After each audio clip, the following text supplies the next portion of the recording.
siècle, c'est Rodolphe Töpffer, un Suisse, qui, le premier, associe des textes à des images. Mais c'est aux États-Unis que sont publiées dans des journaux les premières cases avec des bulles de texte.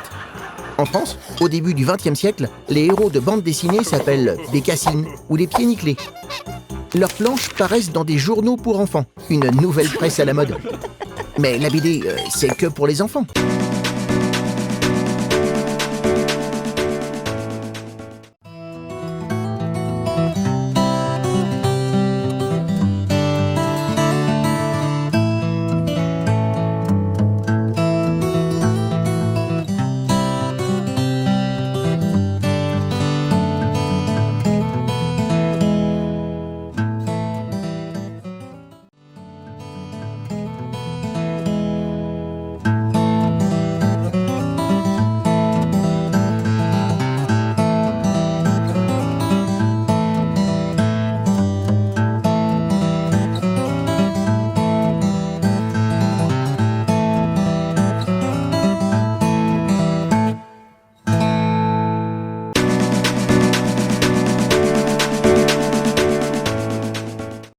Soient mis sur le marché et circulent librement dans l'Union européenne, ils doivent disposer du marquage CE.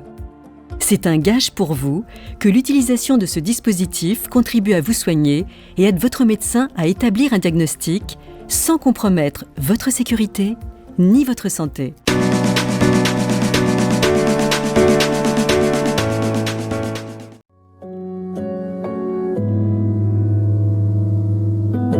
Décédé la veille à Paris, à 88 ans, le 25 novembre 1929, Clémenceau est inhumé à Mouchamp, en Vendée, près de la tombe de son père.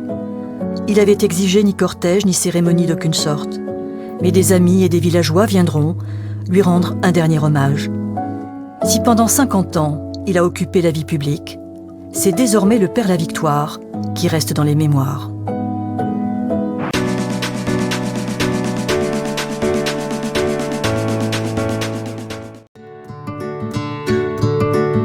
L'éthique, c'est quoi? C'est la morale?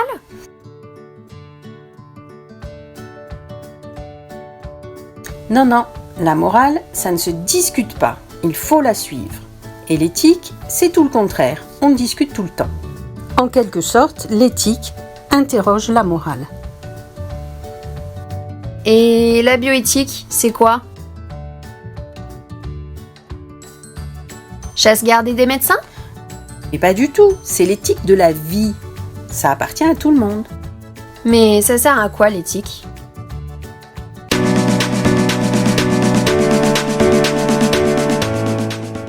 Là qui pose problème. Le souci, c'est qu'il existe aussi des gens ou des organismes qui diffusent de fausses informations dans un but de manipulation, souvent politique.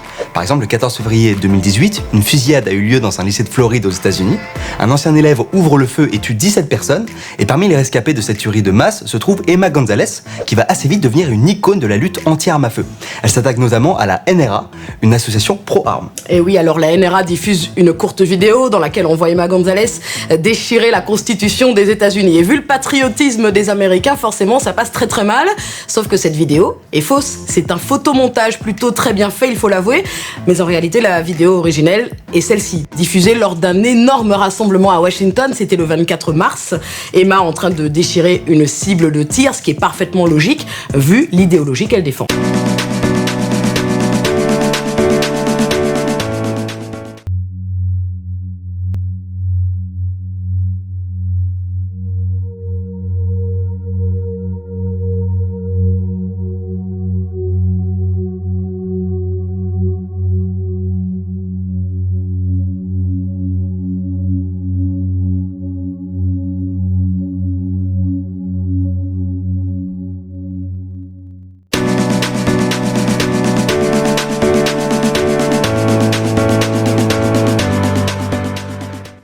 salope comme dans. Mais bien sûr que je te fais le virement, salope. Il y a fort longtemps, au XVIIe siècle pour être précis, le mot salope était la contraction de sale, ou cracra si vous préférez, et de huppe. Pourquoi me direz-vous? Eh bien parce que la huppe, qui est un mignon petit piaf, avait la réputation de puer sévère, comme ce bon vieux Pumba, exactement. Et sinon à l'époque, salope se prononçait saloupe. Je sais pas vous, mais moi je trouve ça beaucoup trop chou. Numéro 2, enfoiré comme dans Hey, comment ça va l'enfoiré? Nous avons là affaire à un dérivé de foire, qui en ancien français ne voulait pas dire sympa petite fête avec des bars papa, des montagnes russes et plein de vomi, mais diarrhée. Sympatoche, n'est-ce pas? Donc en gros, un enfoiré, c'est une bonne grosse chiasse, bien coulante, voilà.